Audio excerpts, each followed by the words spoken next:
where the mind is without fear and the head is held high, where knowledge is free.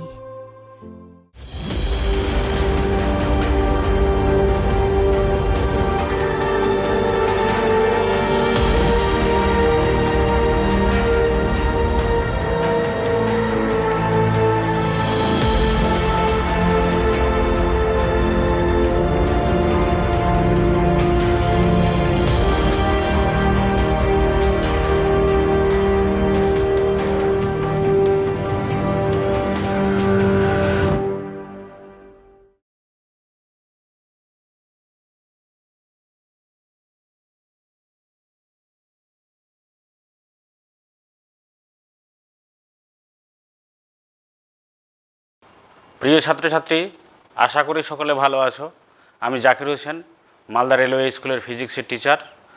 এই যে সংকটজনক পরিস্থিতি করোনার জন্য তৈরি হয়েছে, তো অনলাইন ব্যবস্থার মাধ্যমে যে পঠন পাঠন চালু আছে, এই কারণে মালদা জেলা প্রশাসন এবং শিক্ষা দপ্তরের কাছে আমরা ঋণী। তো আমার আজকের বিষয় হলো এম্পিয়ারের বদ্ধপথের সূত্র। তো এম্পিয়ারের বদ্ধপথের সূত্র কি?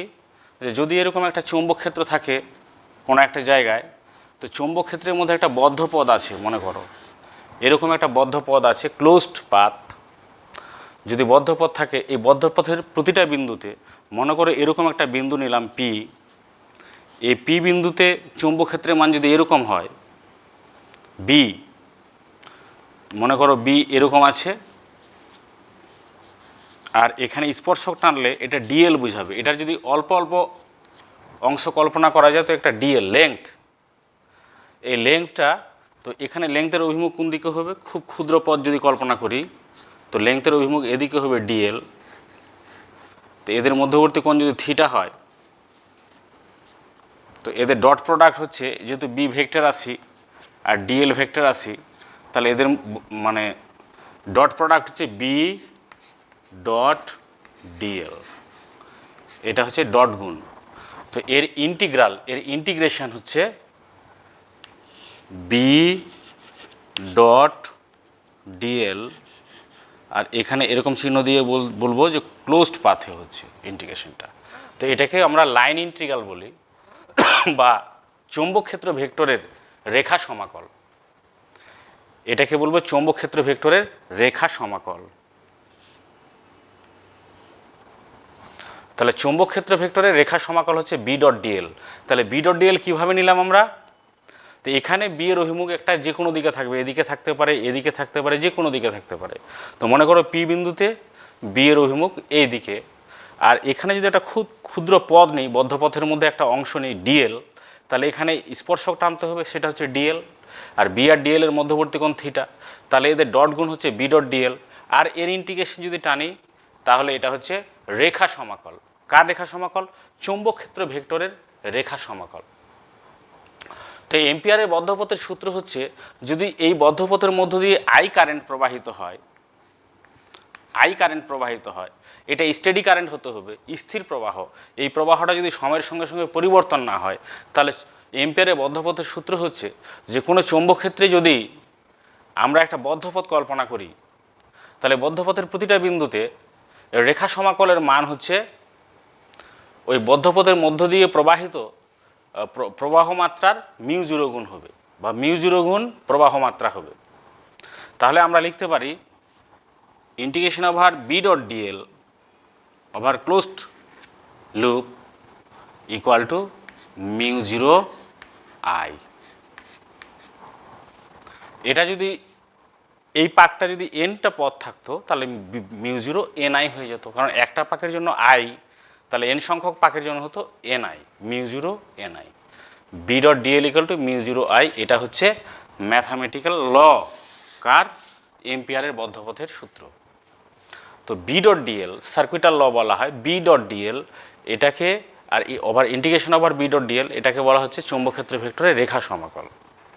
তো এটার উপযোগিতা খুব আছে। আমরা যে বায়ো-স্যাভার্ট ল থেকে যেগুলো প্রয়োগ করেছিলাম, যে দীর্ঘ তারের জন্য, দীর্ঘ ঋজু তারের জন্য, লুপের জন্য, তারপরে লুপের অক্ষস্থিত অবস্থানের জন্য যে চুম্বক ক্ষেত্র নির্ণয় করছিলাম, সেই চুম্বক ক্ষেত্রের নির্ণয়ের পদ্ধতিটা অনেক জটিল ছিল। এটা যদি আমরা ইউজ করি তো এর সাহায্যে খুব সহজে আমরা সেই চৌম্বক ক্ষেত্রগুলো বের করতে পারবো। এখানে একটা কথা মনে রাখতে হবে যে আমরা যখন এগুলো বের করতে যাব তখন এম্পিয়ারের পথটা আমাদের কল্পনা করতে হবে। এই যে রেখাটা এই যে পথটা কল্পনা করেছি আমি, এটা হচ্ছে এম্পিয়ারের পথ। এম্পিয়ারের পথটা কেমন হবে?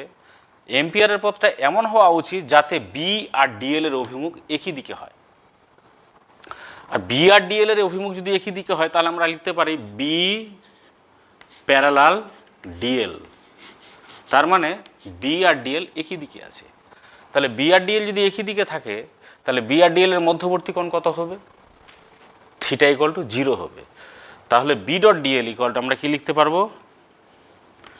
B dot DL equal to লিখতে পারবো বি ডিএল কস 0 ডিগ্রি, কারণ বি ডট ডিএল মানে বিডিএল কস থিটা। তো এই প্যারালাল যদি হয় তাহলে বি আর ডিএল এর মধ্যবর্তী কোণ থিটা সমান কত হবে? 0 হবে। তাহলে বিডিএল কস 0, কস 0 এর মান 1। তাহলে সিম্পলি আমরা লিখতে পারবো B dot DL equal to B dl. তখন আমরা এই বিটা যদি কনস্ট্যান্ট থাকে ওভার দ্য পথ, এই পথটার সমগ্র বিন্দুতে যদি কনস্ট্যান্ট থাকে তাহলে বিটাকে আমরা কনস্ট্যান্ট বলতে পারি। তাহলে ইন্টিগ্রেশন যখন করব বি ডট ডিএল তখন আমরা এটাকে এইভাবে লিখতে পারবো। কোন শর্তে? যদি বি আর ডিএল সমান্তরাল হয়। তাহলে বি ডিএল যদি সমান্তরাল হয় তাহলে বি ডিএল লিখে দিব, কারণ বি আর ডিএল সমান্তরাল, কারণ B dot DL equal to B DL.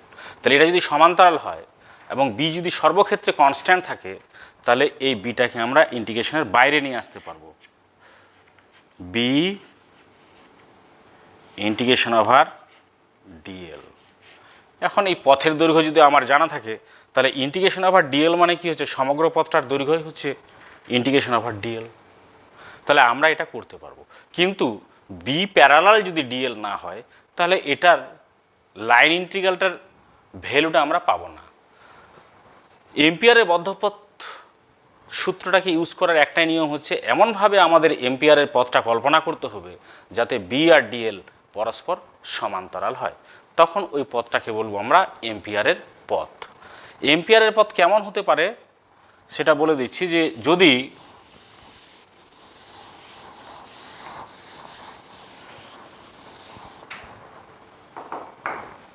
ধরো আমাদের সরু তারের জন্য বের করতে হবে, সরু এবং ঋজু তারের জন্য চৌম্বক ক্ষেত্র বের করতে হবে।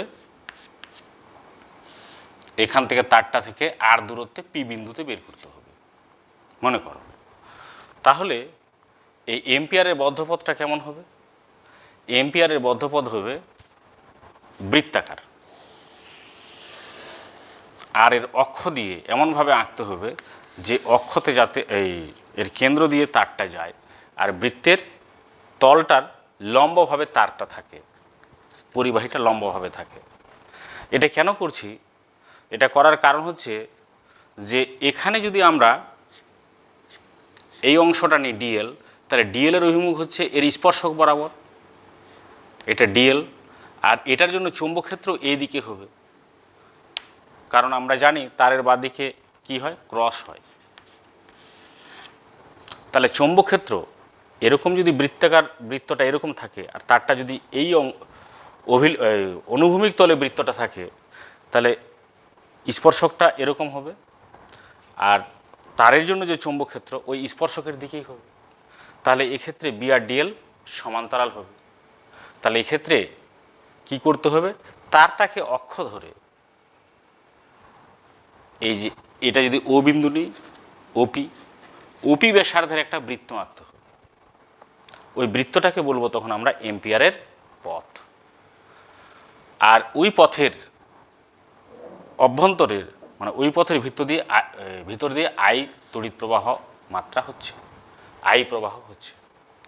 তাহলে আমরা ইউজ করতে পারবো এই সূত্রটা, B dot DL equal to μ0 I.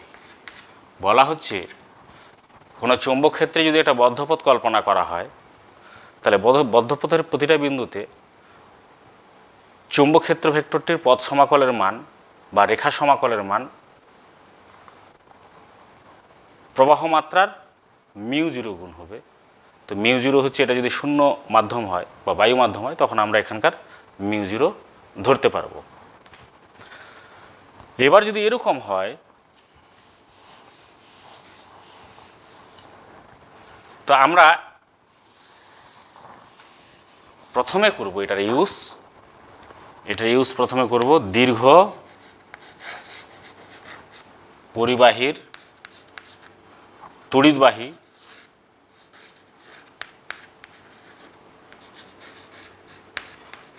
তড়িৎবাহী তারের জন্য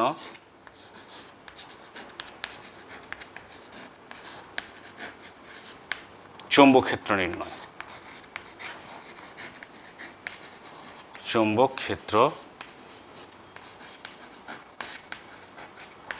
নির্ণয়। এটা করি। তাহলে এম্পিয়ারের পথটা কীরকম হবে? বৃত্তাকার হবে।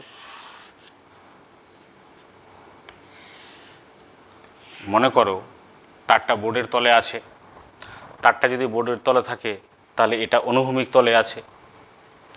তো এখান থেকে পি বিন্দুতে চৌম্বক ক্ষেত্র নির্ণয় করতে হবে। এটা আর,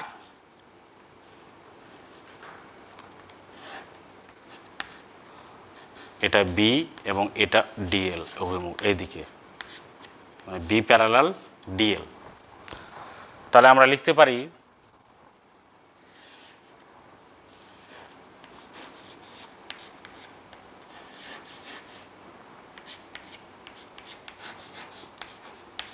এটা লিখতে পারবো, কারণ এটা দিয়ে আই তড়িৎ প্রবাহ হচ্ছে। আর বৃত্তের ব্যাসার্ধ কত? আর। এই বৃত্তটার ব্যাসার্ধ আর। তাহলে আমরা বলবো তারটিকে অক্ষ ধরে আর ব্যাসার্ধের পি বিন্দুগামী একটা বৃত্ত কল্পনা করা হলো। এই বৃত্তটা হচ্ছে এম্পিয়ারের পথ। তাহলে আমরা লিখতে পারবো B dot DL equal to mu zero I. আর যেহেতু বি প্যারালাল ডিএল, অতএব আমরা এটাকে লিখতে পারবো B DL mu zero I. B বাইরে নিয়ে আসলে DL equal to mu zero I. তাহলে এটার দেখো ইন্টিগ্রেশন ওভার ডিএল থাকছে। এই ইন্টিগ্রেশন ওভার ডিএল মানে হচ্ছে সমগ্র পথটার মান। তো এটা যদি আর হয় তো সমগ্র পথটা কত হবে? 2 পাই আর। তাহলে হচ্ছে বি ইন্টু 2 পাই আর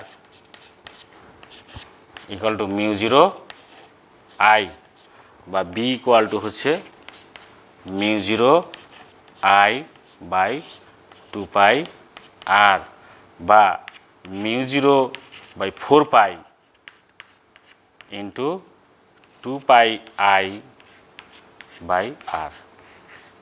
এটাই আমরা বের করেছিলাম। 2 পাই না, 2i, পাই হবে না এখানে, 2i বাই আর। অসীম দৈর্ঘ্যের ঋজু তারের জন্য এটা আমরা বের করেছিলাম। আর এখানে খুব সহজে বের হলো। অসীম দৈর্ঘ্যের ঋজু তারের জন্য খুব সহজে বেরিয়ে গেল। ওখানে অনেক বড় ক্যালকুলেশন আমাদের করতে হয়েছিল। তো দীর্ঘ তড়িৎবাহী তারের জন্য চৌম্বক ক্ষেত্র নির্ণয়টা এভাবে আমরা করতে পারি। পরীক্ষায় যদি আসে যে দীর্ঘ অসীম দৈর্ঘ্যের ঋজু তারের জন্য চৌম্বক ক্ষেত্র নির্ণয় করো, হয়তো ওখানে বলা থাকবে না কোন কীভাবে করো, বায়োস্যাভার্ট ল থেকে করো বা এম্পিয়ারের সূত্র থেকে করো। যদি বলা না থাকে তাহলে আমরা এম্পিয়ারের সূত্র থেকে করব, এবং 2 নাম্বার যদি প্রশ্নটার মান থাকে তাহলে খুব সহজে এটা করা যাবে। ঠিক আছে, তাহলে মুছছি। এবার দেখো দীর্ঘ সলিনয়েড।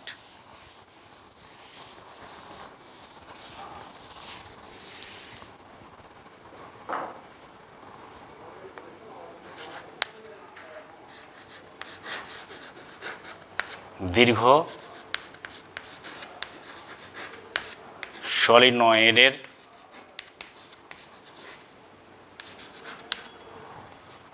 জন্য চৌম্বক ক্ষেত্র নির্ণয়। চৌম্বক ক্ষেত্র নির্ণয়। দীর্ঘ সলিনয়েডের জন্য চুম্বক ক্ষেত্র নির্ণয় করতে হবে। প্রথমে জানতে হবে যে সলিনয়েড কাকে বলে। যদি একটা অপরিবাহীর দণ্ড থাকে, এরকম অপরিবাহী দণ্ড, কাঠের হতে পারে, রাবারের তৈরি দণ্ড হতে পারে, শক্ত কোনো যদি দণ্ড হয় অপরিবাহী, আর অন্তরিত তার, অন্তরিত মানে যার গায়ে আচ্ছাদন দেওয়া আছে, অন্তরিত তামার তার হলে ভালো হয়। অন্তরিত তামার তারকে যদি এর দৈর্ঘ্যের অভিলম্বভাবে জড়ানো হয়, খুব ঘনভাবে এইভাবে করে জড়ানো হয়, তাহলে আমরা এটাকে সলিনয়েড বলবো। তো দীর্ঘ সলিনয়েড কাকে বলবো? এই যে পাকগুলো আছে এর ব্যাসার্ধের তুলনায় এর দৈর্ঘ্যটা যদি অনেক বড় হয় সলিনয়েডের, তখন তাকে দীর্ঘ সলিনয়েড বলবো। ধরো এর ব্যাসার্ধ আছে 3 সেমি আর সলিনয়েডের দৈর্ঘ্য হচ্ছে 1 মিটার, তাহলে ওটা দীর্ঘ সলিনয়েড হলো। কেন? 3 সেমির তুলনায় 1 মিটার অনেক বড়। তাহলে এর এই যে পাকগুলো আছে এর ব্যাসার্ধের তুলনায় এই সলিনয়েডের দৈর্ঘ্য যদি বড় হয় তাহলে দীর্ঘ সলিনয়েড বলবো। এটাকে সলিনয়েডের কোর বলা হয়। এটার কোনো কাজ নাই, কারণ এটা অপরিবাহী। এটাকে যদি টেনে নিতাম তাহলে সলিনয়েডটা এরকম হতো, পেঁচানোর পর যদি টেনে নিতাম এরকম সলিনয়েডটা হতো।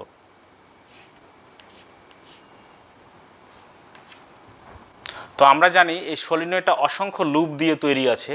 তো একটা লুপের যদি আমরা বের করি তাকে তাহলে n সংখ্যক লুপ দিয়ে গুণ করলে উত্তর আসবে। আসলে একটা লুপের জন্য আমাদের প্রবাহ মাত্রা কিছু এই চৌম্বক ক্ষেত্র তৈরি হয়, সেটা আমরা জানি অক্ষ অবস্থানের জন্য। তবে এই সলিনয়েডের ধর্ম হচ্ছে কি, এই সলিনয়েড দণ্ড চুম্বকের মতো আচরণ করে। কারণ সলিনয়েডের চুম্বক দ্বিমেরু ভ্রামক থাকবে, এটা দণ্ড চুম্বকের মতো আচরণ করবে। আর একটা দণ্ড চুম্বকের চুম্বক বলরেখা যদি অঙ্কন করি আর এর চুম্বক বলরেখাগুলি যদি অঙ্কন করি তাহলে দেখা যাবে সেম হবে। তো সর্বতোভাবে একটা সলিনয়েড দণ্ড চুম্বকের মতো আচরণ করবে, এর নর্থ পোল সাউথ পোল দুটোই থাকবে। তো দীর্ঘ সলিনয়েড যদি হয় তো আমরা দেখব যে সলিনয়েডের বাইরে চুম্বক ক্ষেত্র নেই বললেই চলে। সলিনয়েডের বাইরে চুম্বক ক্ষেত্র নেই, কিন্তু সলিনয়েডের অক্ষ বরাবর চুম্বক ক্ষেত্র আছে। এটা হচ্ছে সলিনয়েডের ধর্ম। তো আমরা সলিনয়েডের অক্ষস্থিত অবস্থানের জন্য বা অক্ষের উপর কোনো বিন্দুতে চুম্বক ক্ষেত্র নির্ণয় করব।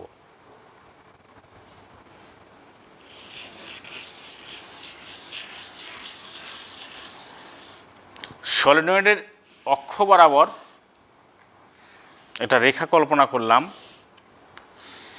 এটা হচ্ছে এম্পিয়ারের বদ্ধপথ এ বি সি ডি।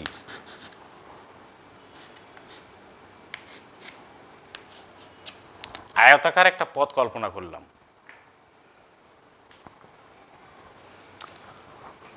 এবার আমরা জানি এখানে চৌম্বক ক্ষেত্রের অক্ষ বরাবর বি এর মান আর ডিএল প্রতি ক্ষেত্রে একই দিকে আছে, কিন্তু এই বিসি বরাবর বি যদি এদিকে হয় তো ডিএল এদিকে, অর্থাৎ বি আর ডিএল এর মধ্যবর্তী কোণ 90 ডিগ্রি। আর সিডি বরাবর চৌম্বক ক্ষেত্র নেই বললেই চলে, কারণ এটা অনেক বাইরে আছে। বাইরে সলিনয়েডের জন্য চৌম্বক ক্ষেত্র 0 হয়, আবার এটা 90 ডিগ্রি আছে। ফলে আমরা যদি এটাকে ইউজ করি এভাবে, এম্পিয়ারের সূত্রটাকে, এটা কি বরাবর করব? বদ্ধপথ এবিসিডি বরাবর করব। ফলে আমরা এর নিচে লিখে দেব A B C D B dot DL equal to μ0। দেখো এখানে কত হবে? এনআইটা যে লিখবো μ0 আই লিখব, তো শুধু আই যদি লিখি তাহলে আমাদের ভুল আসতে পারে। এখানে কি লিখতে হবে আমাদের? এই সলিনয়েডটার একটা দৈর্ঘ্য ধরি, সলিনয়েডের দৈর্ঘ্যের প্রতি একক দৈর্ঘ্যে পাক সংখ্যা হচ্ছে এন। প্রতি একক দৈর্ঘ্যে পাক সংখ্যা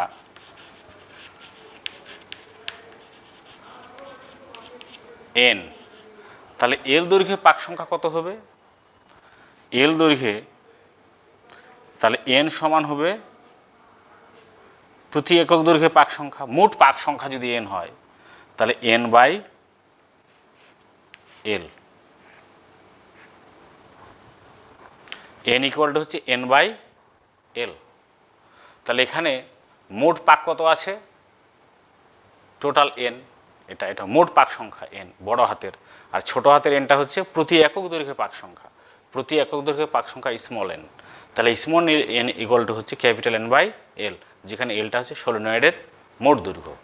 তাহলে এখানে এরকম কটা লুপ আছে? এন সংখ্যক লুপ আছে বড় হাতের। তাহলে একটা লুপে যদি তড়িৎ প্রবাহ মাত্রা আই হয়, তাহলে এন সংখ্যক লুপে তড়িৎ প্রবাহ মাত্রা কত হবে? N I. তাহলে এটা হবে মিউ জিরো এন আই। এখন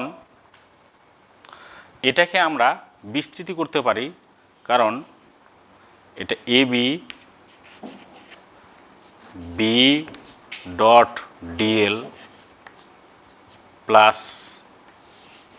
BC B dot DL plus CD B dot DL plus DA B dot DL equal to mu zero N I. ABCD, তাহলে এবি বরাবর হচ্ছে এতটা, বিসি বরাবর এতটা, সিডি বরাবর এতটা, আর ডিএ বরাবর এতটা। কিন্তু এই দুটো টার্ম দেখো, বিসি বরাবর আর ডিএ বরাবর চৌম্বক ক্ষেত্র ভেক্টর এদিকে আর ডিএল এদিকে, অর্থাৎ বি আর ডিএল এর মধ্যবর্তী কোণ 90 ডিগ্রি। তাহলে কজ 90 ডিগ্রি মান শূন্য হবে, অতএব বি ডট ডিএল ভেনিস হয়ে যাবে, এরা থাকবে না। তাহলে আমার থাকলো এটা আর এটা, এই দুটো জিনিস থাকলো।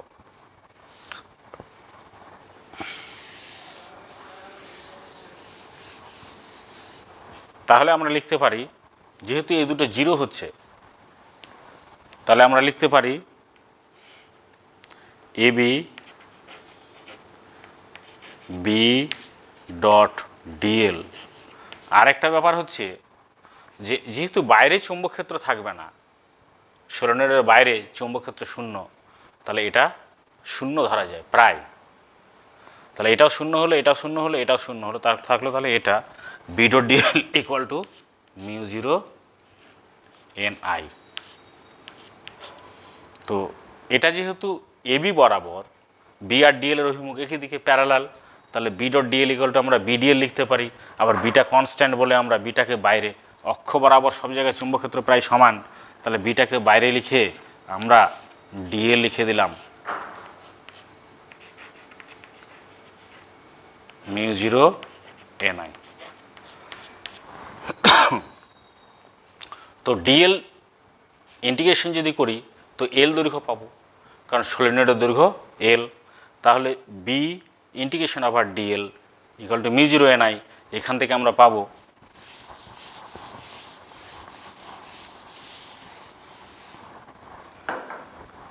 B into L equal to mu zero N I, বা B equal to mu zero N I by L. N by L equal to small N, তাহলে বি ইকুয়াল টু হচ্ছে মিউ জিরো এন আই। এটা হচ্ছে দীর্ঘ সলিনয়েডের জন্য অক্ষের উপর চুম্বক ক্ষেত্র। তাহলে এম্পিয়ারের বদ্ধপথের সূত্র ব্যবহার করে আমরা খুব সহজেই করতে পারি। মনে রাখবো, এম্পিয়ারের বদ্ধপথের সূত্র ব্যবহার করা যাবে যদি আইটা কনস্ট্যান্ট থাকে আর বি সর্বক্ষেত্রে কনস্ট্যান্ট থাকে। তাহলে আমরা খুব সহজে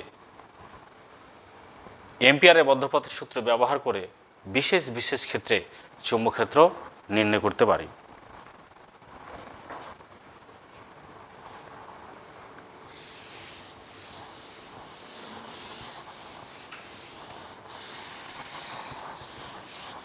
এবার টরয়েডের জন্য চৌম্বক ক্ষেত্র নির্ণয় করব। টরয়েড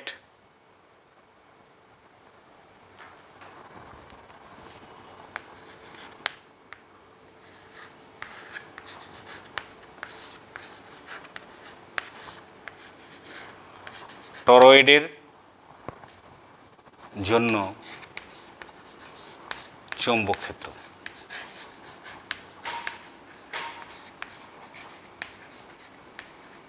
টরয়েড কাকে বলবো?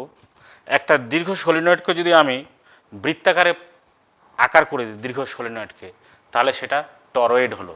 অথবা একটা যদি এরকম কোনো অপরিবাহী দণ্ড থাকে, এই দণ্ডকে এরকম বৃত্তাকারে যদি বাঁক দেওয়া যায় আর তার উপর যদি আমরা পেঁচাতে থাকি,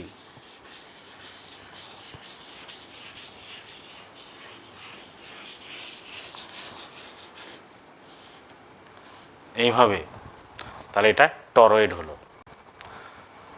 আসলে টরয়েড হচ্ছে অন্তবিহীন একটা সলিনয়েড। সলিনয়েডকে যদি আমরা বৃত্তাকারে পেঁচিয়ে দিই, বাঁকিয়ে দিই, তাহলে টরয়েডের আকার নেবে। এই টরয়েডের জন্য চৌম্বক ক্ষেত্র নির্ণয় করতে হবে। তাহলে আমরা কি করব, এই যে টরয়েডের এটা অক্ষ, যার উপর কোর আর কি, অক্ষ নয় মজ্জা, যার উপর পেঁচানো আছে তারটা, এই বরাবর যদি একটা আমরা এম্পিয়ারের পথ কল্পনা করি, অক্ষ বলতে পারি, অক্ষ বরাবর যদি একটা আমরা কল্পনা করতে পারি পথ, এম্পিয়ারের পথ, তাহলে দেখা যাবে এর প্রতি ক্ষেত্রে বি আর ডিএল এর অভিমুখ একই দিকে হবে।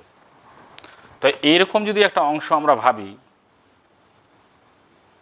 এখানে এখানে যদি ভাবি, তো এই দিকে যদি বি হয়, তো ডিএলও এই দিকে হবে। এই অংশটা ডিএল, এটা ডিএল, আই তড়িৎ প্রবাহ মাত্রা হচ্ছে। তাহলে দেখা যাচ্ছে বি আর ডিএল প্রতি ক্ষেত্রে একই দিকে হবে। তাহলে এর অক্ষটাই হচ্ছে আমার এম্পিয়ারের পথ। আর এম্পিয়ারের পথ যদি হয়, তাহলে বি আর ডিএল এর অভিমুখ একই দিকে হবে। তাহলে আমরা এখানে লিখতে পারি integration over B dot DL equal to mu zero n I. এখানে এনআই কেন ধরলাম? মোট পাক সংখ্যা আছে এন, একক দৈর্ঘ্যে পাক সংখ্যা হচ্ছে স্মল এন, এটা ক্যাপিটাল এন, মোট পাক সংখ্যা। তাহলে যেহেতু দেখা যাচ্ছে প্রতি ক্ষেত্রে এম্পিয়ারের পথে বি আর ডিএল এর অভিমুখ একই দিকে হচ্ছে, তাহলে B dot DL equal to লিখতে পারি বিডিএল। ইন্টিগ্রেশন ওভার তাহলে হবে B DL mu zero n I. এটা কারণটা লিখে দিলাম, যেহেতু বি প্যারালাল ডিএল এম্পিয়ারের পথে, তাহলে বিটা কনস্ট্যান্ট ওভার থাকছে, পথ বরাবর সবসময় B constant, B dl equal to mu zero N I. তো বি আর ডিএল মানে 2 pi r mu zero N I, কারণ ডিএল কতটা মোট পাত করতে হবে 2 পাই আর। তাহলে বি ইকুয়াল টু হচ্ছে mu zero n by 2 pi r into I. যে এন বাই 2 পাই আর একক দৈর্ঘ্যে পাক সংখ্যা, তাহলে স্মল এন হবে। তাহলে বি ইকুয়াল টু হচ্ছে মিউ জিরো এন আই। তাহলে টরয়েডের জন্য আর সলিনয়েডের জন্য চৌম্বক ক্ষেত্র একই হচ্ছে। আসলে টরয়েড হচ্ছে অন্তবিহীন সলিনয়েড। এখানে সলিনয়েড আর টরয়েড ফর্মুলাটা একই আসছে, ফলে টরয়েডও একটা দণ্ডচুম্বকের মতো আচরণ করবে।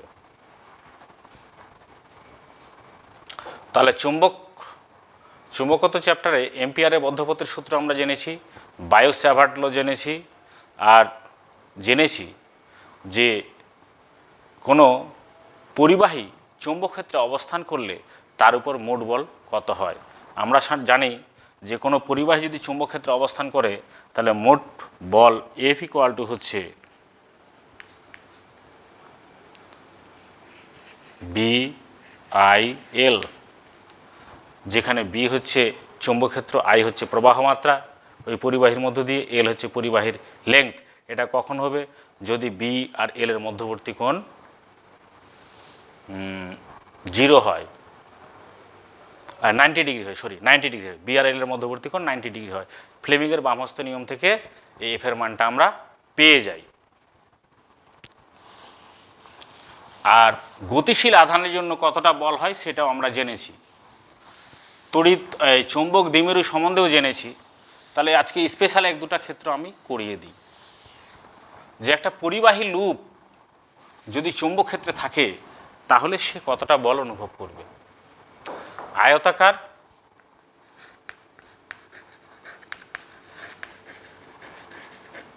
লুপের উপর ক্রিয়াশীল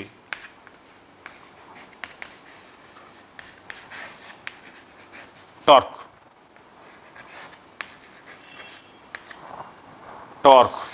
তো তোমরা জানো যে টর্ক কাকে বলে। একজোড়া সমান্তরাল বল যদি ভিন্ন বিন্দুতে ক্রিয়াশীল হয় তখন তাকে টর্ক বলা হয়। আর টর্ক সবসময় ঘূর্ণন প্রবণতার সৃষ্টি করে, টর্ক রোটেশন করায়। বল আর টর্কের মধ্যে কিছু সাদৃশ্য আছে, বল এফ আর টর্ক টাও, এর মধ্যে সাদৃশ্য হচ্ছে যে বল লিনিয়ার মোশন করাবে, রৈখিক গতি সৃষ্টি করবে, আর টর্ক ঘূর্ণন গতি সৃষ্টি করবে। এফ ইকুয়াল টু আমরা লিখতে পারি M A, mass time acceleration, অর্থাৎ ভর ইন্টু ত্বরণ, বল সমান। আর টর্ক টাও সমান লিখতে পারি আই আলফা, যেখানে আই হচ্ছে জড়তা ভ্রামক, আলফা হচ্ছে কৌণিক ত্বরণ। এই দুটোর মধ্যে মিল আছে। এটা দ্বিতীয় সূত্র, এটাও দ্বিতীয় সূত্র নিউটনের। এটা বলের ক্ষেত্রে, রৈখিক গতির ক্ষেত্রে, এটা ঘূর্ণন গতির ক্ষেত্রে। তো কতটা টর্ক হচ্ছে একটা আয়তাকার লুপ যদি চৌম্বক ক্ষেত্রে অবস্থান করে তার উপর কত টর্ক হবে সেটা আমরা খুব সহজে বের করতে পারি। দেখা যাক এটা কেমন হয়। মনে করো একটা চুম্বকের শক্তিশালী অশ্বক্ষুরাকৃতি চুম্বক আছে, যার এন মেরু এখানে আছে, এস মেরু এখানে আছে। তো এন থেকে এসের দিকে বড় রেখাগুলো যাবে, আর এই চৌম্বক ক্ষেত্রটা যেখানে আছে এর এর একটা আয়তাকার লুপ এখানে অবস্থান করছে।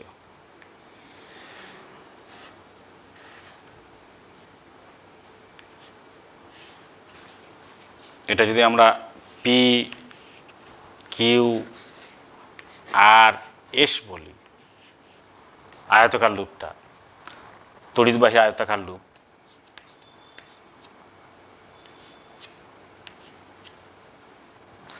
তো এই আয়তাকার লুপের ভিতর দিয়ে তড়িৎ প্রবাহ হচ্ছে। বলরেখাগুলো এমনভাবে আছে যে পিকিউ চৌম্বক বলরেখাগুলো এরকম আছে,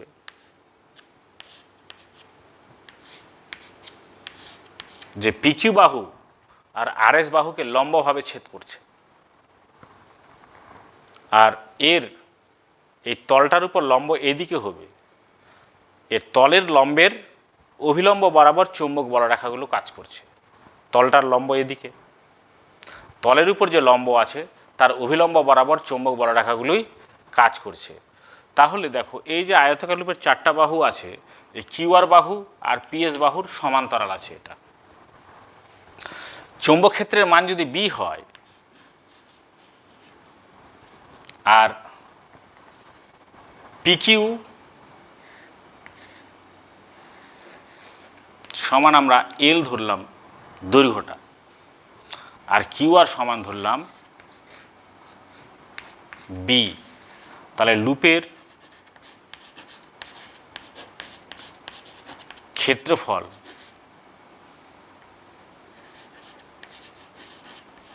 ক্ষেত্রফল হবে এ সমান এল বি। এটা লুপের ক্ষেত্রফল। আর লুপটার উপর যদি এন পাক দেওয়া থাকে, এন সংখ্যক পাক দেওয়া থাকে যদি লুপ এটাতে এভাবে, এটা মানে একটা কাঠের ফ্রেম, তার উপর তার জড়ানো আছে আয়তাকার, তাহলে পাক কতগুলো আছে, প্রতি একক মানে পাক সংখ্যা হচ্ছে এন, পাক সংখ্যা এন পাক আছে মনে করি। আর প্রবাহ মাত্রা হচ্ছে লুপের প্রবাহ মাত্রা, লুপ প্রবাহ আই। তাহলে দেখো এটার সাথে যেহেতু লম্ব আছে, এই যে আমরা এফ সমান এই সূত্রটা ব্যবহার করেছি বিআইএল, যদি আইটা প্রবাহ মাত্রা হয় তো বি আর এল এর মধ্যবর্তী কোণ 90 ডিগ্রি হলে বিএল হবে। তাহলে এখানে 90 ডিগ্রি আছে, তাহলে এটা একটা বল অনুভব করবে আর এই বাহুটা একটা বল অনুভব করবে। তাহলে এই বাহুর উপর প্রযুক্ত বল কত হবে? পিচি বাহুর উপর প্রযুক্ত বল F1 হবে বি, চৌম্বক ক্ষেত্রের মান হচ্ছে বি চৌম্বক ক্ষেত্রে এটা আছে, চৌম্বক ক্ষেত্র বি চৌম্বক ক্ষেত্রে আছে। তাহলে F1 এর উপরে যে প্রযুক্ত বল F1 হচ্ছে B I L into n, কারণ একটা পাক থাকলে বিআইএল, তো এন সংখ্যক পাক আছে, তাহলে হচ্ছে এন বিআইএল, মানে হচ্ছে এন বিআইএল। তেমনি এটার উপর F2 কত হবে? আরএস বাহুর উপর এটা হবে এন বিআইএল। কিন্তু দেখা যাবে F1 আর F2 এর যা অভিমুখ, এই অভিমুখগুলো বিপরীত দিকে হবে। কীরকম হবে? F1 এর অভিমুখটা বি এই দিকে, বি আই, তাহলে এই বলটা বুড়ো আঙুল মানে ওই দিকে কাজ করবে, এই দিকে। আর এটা নিচের দিকে বি, এই যে এটা এই দিকে। এই দুটো বল দেখা যাচ্ছে পরস্পর সমান্তরাল কিন্তু বিপরীতমুখী। তাহলে এই বল দুটো একটা দ্বন্দ্ব সৃষ্টি করছে, কাপল। কিন্তু এদের মধ্যে বল শূন্য, কারণ বি আর এল এর মধ্যবর্তী কোণ শূন্য। তাহলে কিউআর আর পিএস বাহু কোনো বল অনুভব করছে না। তাহলে এদের মধ্যে বল কত হচ্ছে?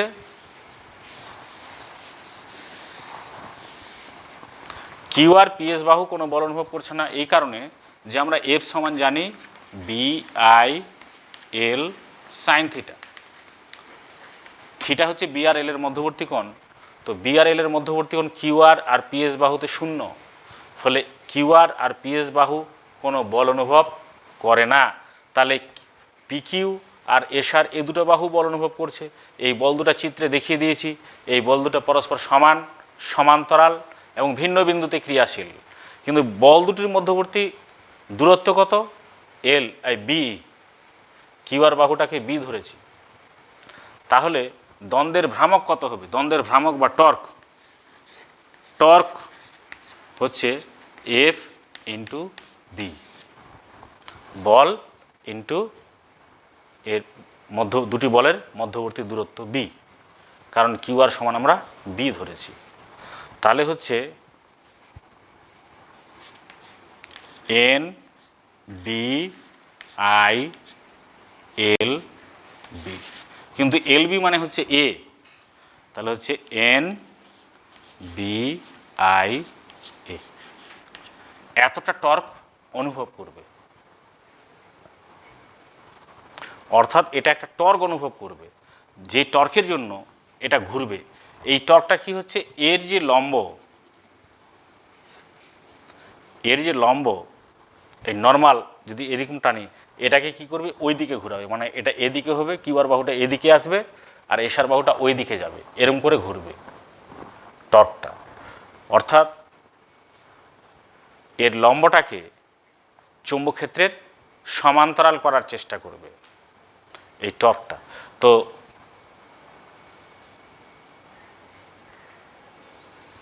টর্ক হচ্ছে ভেক্টর রাশি। এটাকে যদি ভেক্টর আকারে লিখি তাহলে টর্কটাকে লেখা যাবে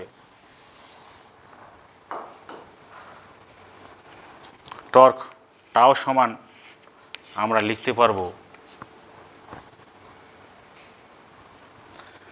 এন আই এ, এ একটা ভেক্টর, এন আই এ এই আকারে লিখতে পারবো n I A into B. তো এর আগের চ্যাপ্টারে মানে এর আগের দিন আমি করিয়েছিলাম এনআইএ মানে হচ্ছে চৌম্বক ভ্রামক এম বি, তাহলে টর্ক ইকুয়াল টু হচ্ছে এনআইএ মানে এম, চৌম্বক ভ্রামক এম ইন্টু বি, বা টর্ক টাও ইকুয়াল টু হচ্ছে mb sin থিটা।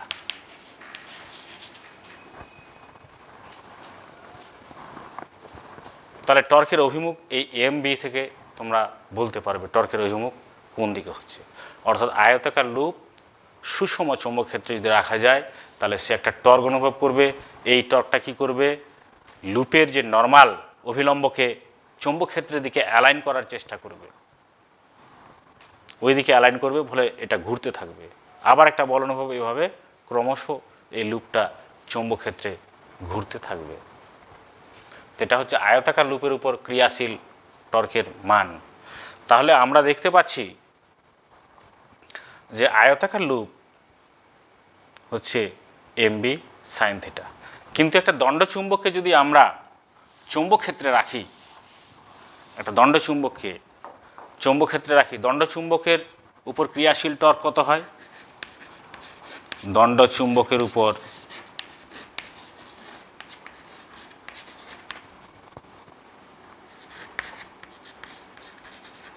ক্রিয়াশীল টর্ক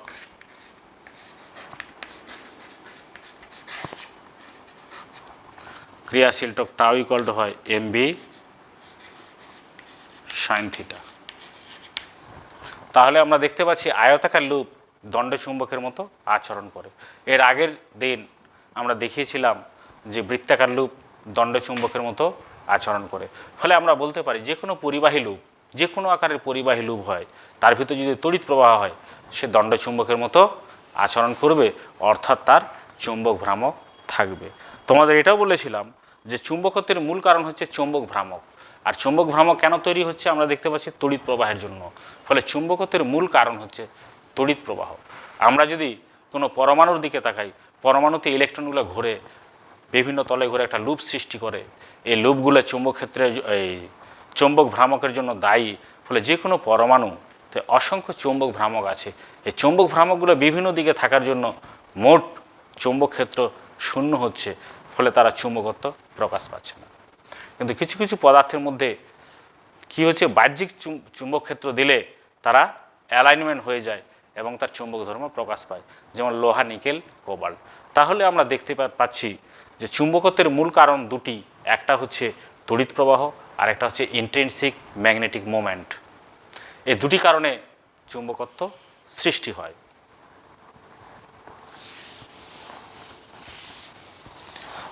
এবার দেখো, এই ধর্মকে কাজে লাগিয়ে তড়িৎ প্রবাহ মাপার যন্ত্র গ্যালভেনোমিটার তৈরি করা যায়। তো আমরা আজকে যেটা পড়ব মুভিং কোয়েল গ্যালভেনোমিটার বা চলকুণ্ডলী গ্যালভেনোমিটার।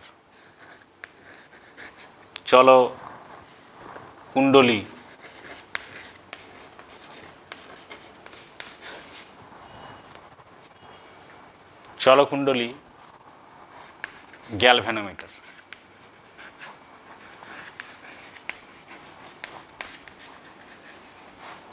গ্যালভেনোমিটার কি? এমন একটা যন্ত্র, মূল যন্ত্র।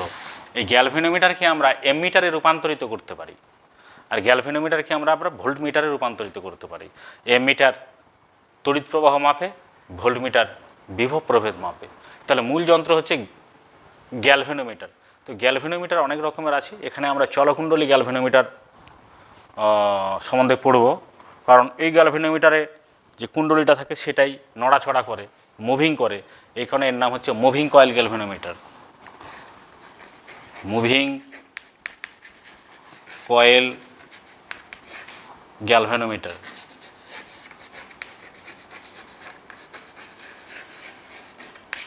Moving coil galvanometer. Moving coil galvanometer এই যে আগে আলোচনা করলাম যে তড়িৎবাহী লুপ টর্ক অনুভব করে, সে ধর্মের উপর ভিত্তি করে কাজ করে। কেমন? যে এখানেও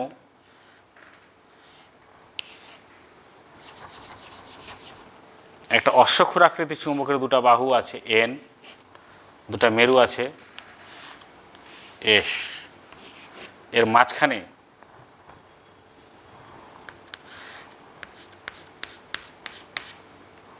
একটা অবলম্বন দেখে একটা আয়তাকার কুণ্ডলীকে ঝুলিয়ে দেওয়া হয়, আর এখানে একটা হেয়ার স্প্রিং থাকে।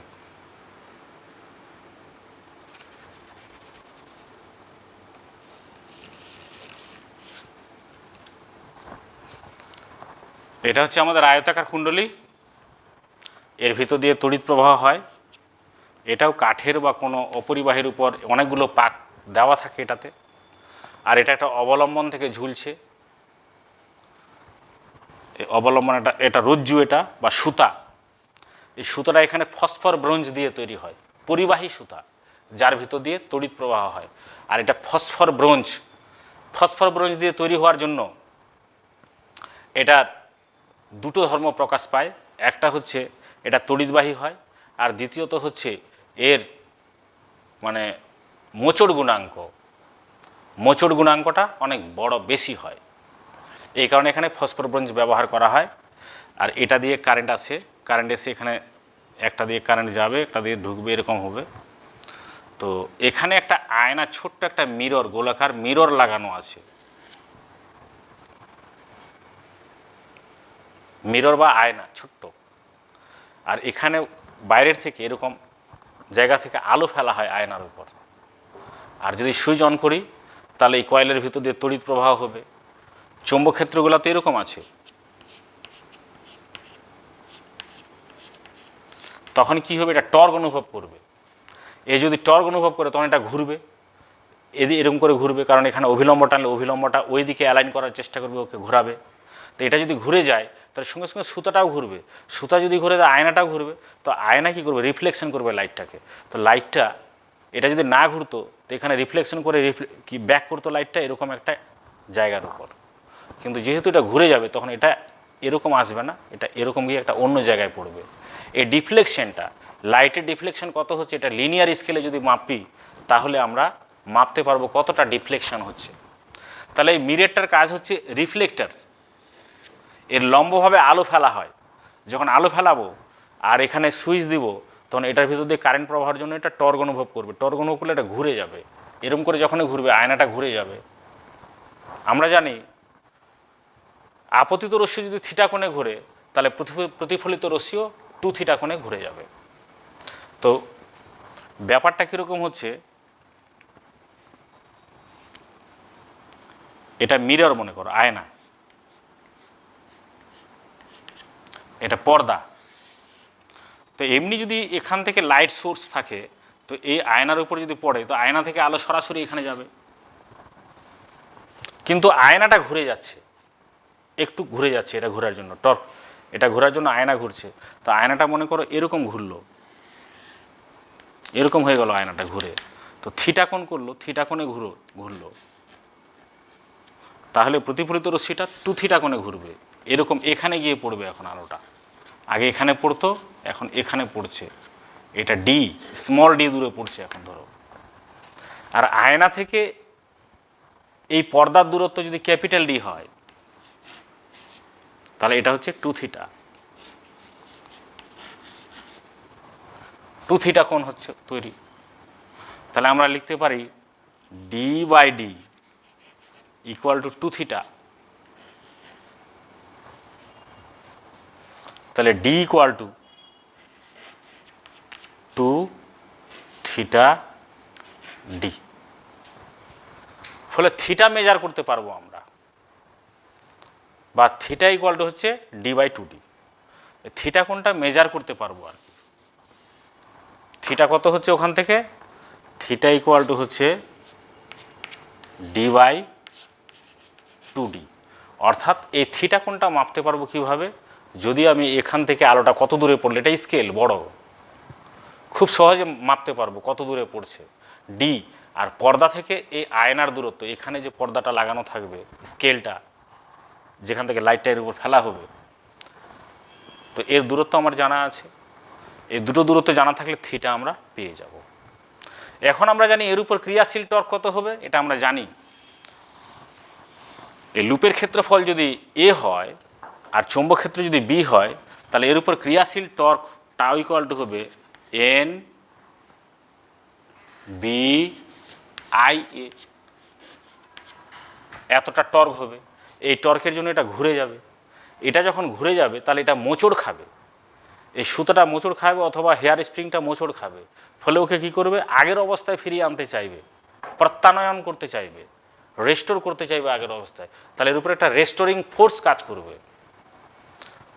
রেস্টোরিং টর্ক, প্রত্যানয়ক টর্ক কাজ করবে। এই প্রত্যানয়ক টর্ক টাউ ড্যাশ, কার প্রত্যানয়ক টর্ক? এই ফসফর ব্রোঞ্জ সুতার প্রত্যানয়ক টর্ক টাউ ড্যাশ আমরা হবে সি থিটা। সি কি জিনিস? মোচড় গুণাঙ্ক। একক কোণের জন্য মোচড় গুণাঙ্ক হচ্ছে সি। যে থিটা কোণে ঘুরছে তাহলে মোট মোচড় টর্ক কত হচ্ছে? C theta. তাহলে সি হচ্ছে কি? একক কোণের জন্য উৎপন্ন টর্ক, বা এটাকে মোচড় গুণাঙ্ক বলা হয়। তাহলে সাম্যাবস্থানে কি? একে ওই দিকে ঘোরাতে চাচ্ছে অ্যান্টি ক্লকওয়াইজ, আর এটা ওকে আবার আগের অবস্থায় ফিরিয়ে আনতে চাচ্ছে। এই দুটো পরস্পর টর্ক যখন সমান এবং বিপরীতমুখী হবে তখন এটা সাম্যাবস্থায় এক জায়গায় গিয়ে থাকবে। যদি এটা বেশি হয় তাহলে এটা ঘুরতেই থাকবে, আর এটা যদি এটা তো বেশি হতে পারে না, ওটা হলে এটা হবে। কিন্তু এমন সময় হবে যে দুটো সমান হয়ে যাবে। দুটো যদি সমান হয় তাহলে একটা কোণে বিক্ষিপ্ত হয়ে থেকে যাবে ও। তাহলে আমরা লিখতে পারি যে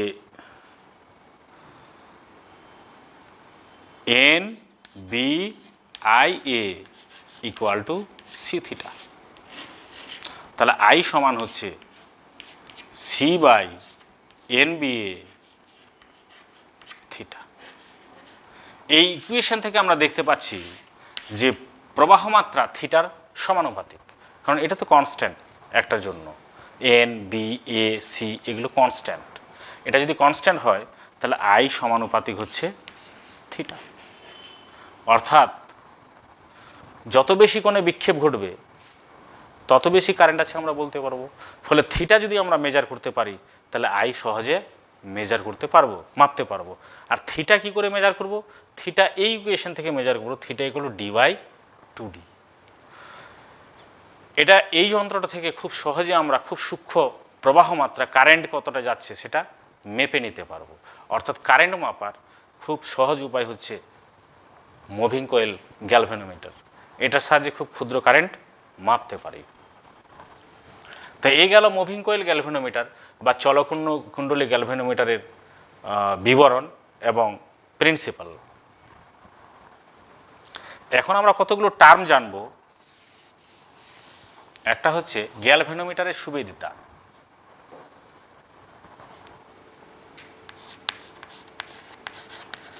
গ্যালভানোমিটারের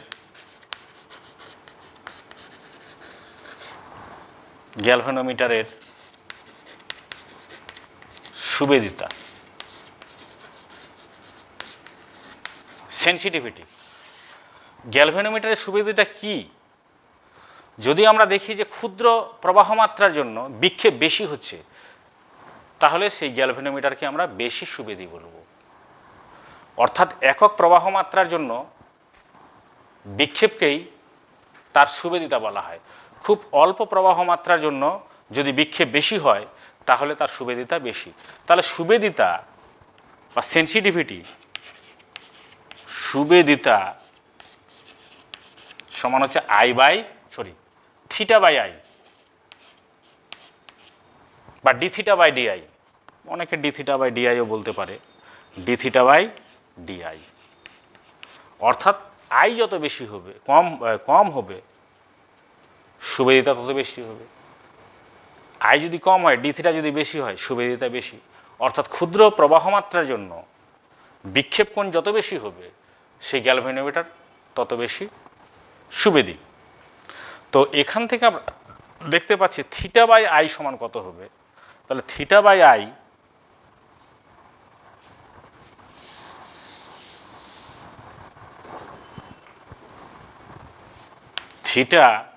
আই সমান হচ্ছে তাহলে NBA বাই সি। তার মানে সুবিদিতা বাড়াতে গেলে পাক সংখ্যা বেশি দিতে হবে আয়তাকার কুণ্ডলীটাতে, চৌম্বক ক্ষেত্রের মান বেশি হতে হবে, আর আয়তাকার কুণ্ডলী ক্ষেত্রফলটাও বড় হতে হবে। এই তিনটা যদি বাড়াই তাহলে সুবিদিতা বাড়বে আর সি কমাতে হবে। কিন্তু দেখো এই তিনটা যদি বাড়ে তাহলে এটা ভর বেশি বেড়ে যাবে, কুণ্ডলীর ভর বেশি বেড়ে যাবে। তো ভর যদি বেড়ে যায় ওটাকে ধরে রাখার জন্য ফসফর ব্রোঞ্জের সুতাটাকে মোটা হতে হবে। কিন্তু মোটা যদি বেশি হয় তাহলে সি এর মানটা আবার বেড়ে যাবে। তাহলে এটা বাড়লে এটাও বাড়বে। ফলে এর সুবিধাটা ইচ্ছামতো বাড়ানো যাবে না, তবে যতটা সম্ভব এটা মোটামুটি বাড়িয়ে সি এর মানটাকে কমাতে হবে, তাহলে সুবিধাটা বাড়বে। তো গ্যালভ্যানোমিটারের সুবিধাটা দুই রকমের হয়, প্রবাহ সুবিধিতা আর বিভব সুবিধিতা। প্রবাহ সুবিধিতা কাকে বলবো? এটাকে আমরা প্রবাহ সুবিধিতা বলতে পারি। আর ক্ষুদ্র বিভবের জন্য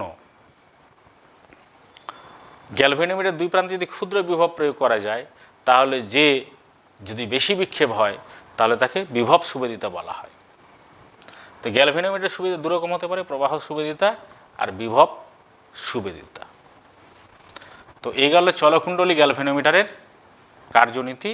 তবে এর সুবিধিতা বলার হচ্ছে যে ইচ্ছামতো এগুলোকে বাড়িয়ে এর সুবিধিতা বাড়ানো যায় না, মোটামুটি একটা এমনভাবে করতে হবে যে এটাও বাড়ানো যায় আর যাতে সুতাটা বেশি মোটা না হয়। সুতা যদি মোটা হয় তাহলে সি এর মানটা বেড়ে যাবে, বেড়ে গেলে সুবিধিতা বাড়ানো যাবে না। সব কিছু বিচার করে দেখা গেছে ফসফর ব্রোঞ্জের এই ধর্মটা আছে, কারণ শুরু হলেও অনেক বেশি ভরকেও ধরে রাখতে পারে এবং তার মোচড় গুণাঙ্ক সি এর মান অনেক বেশি, এর কম। সি যদি কম হয় তাহলে থিটা বাই আই এর পরিমাণটা বাড়বে, অনেক কম তার সি। তো এটা হচ্ছে মুভিং কয়েল গ্যালভ্যানোমিটার।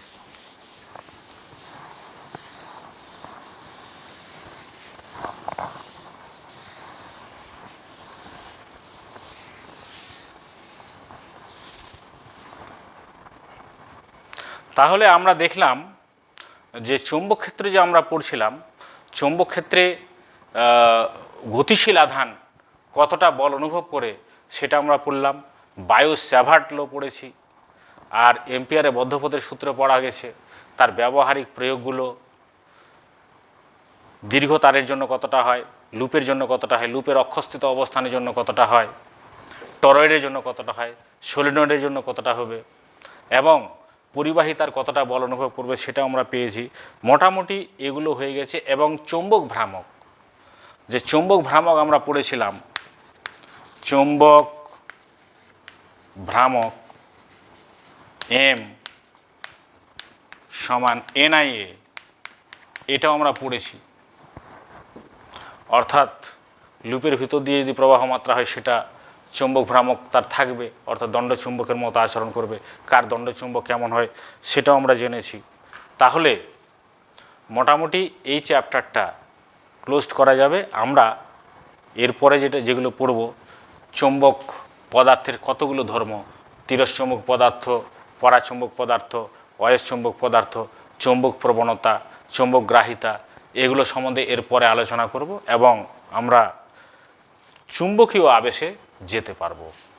এগুলো যদি আমরা বেশি করে পড়ি এবং এর যে প্রয়োগগুলো আছে, বিভিন্ন প্রয়োগ, যেমন একটা প্রয়োগের কথা বলছি, এদিকে এরকম একটা প্রবাহ মাত্রা আছে আই, এর প্রয়োগগুলোর কথা বলছি। একটা দীর্ঘ তারের ভিতর দিয়ে আই প্রবাহ মাত্রা হচ্ছে, আর এখান থেকে এত দূরে একটা আয়তাকার লুপ আছে যার ভিতর দিয়ে এইভাবে তড়িৎ প্রবাহ হচ্ছে।